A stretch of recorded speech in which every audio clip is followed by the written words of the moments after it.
Okay, all my kākou, about kumikaiga. Here we're gonna learn how to prep huli, or how to prep kalo so that it can be propagated again. So here we have POLOLU variety of kalo. POLOLU. You can already tell based on the CORM, the color of the CORM. It's a more purple variety, Taro. And so just found this one floating in the stream today. And I figured, hey, might as well get this guy ready again so he can be planted. Kind of restarting his life in a way. So first off, for me, I like to take off this outer petiole.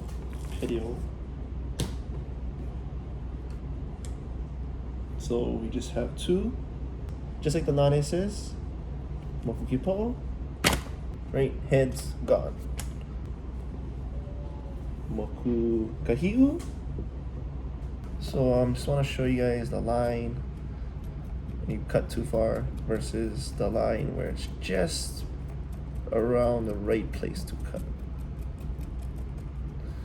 So as you can see, as I scrape or as I kind of ihi in a way, just to remove the dirt and the outer huluhulu, so I can see where the KOHINA is. So the KOHINA is where the CORM meets the petiole, and if you cut too far above the KOHINA, it won't be able to grow. If you cut too far below the KOHINA, your kalo might be susceptible to pocket rot and things like that. Personally, for me, I cut it kind of close, maybe leaving an inch or two below the KOHINA. So as you can see, here is the KOHINA, kind of where it ends and kind of where the CORM begins.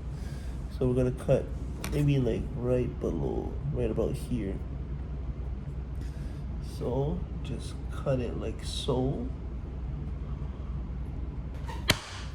Perfect.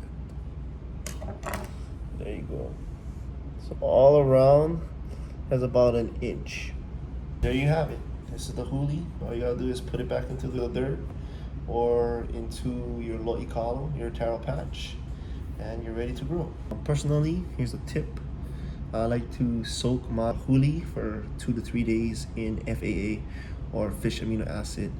It really helps with the jump starting of the root growth or the lateral root growth. That's all for now. Maybe next video I'll make a kalo how-to or kalo growing tips and tricks. Yeah, sounds better.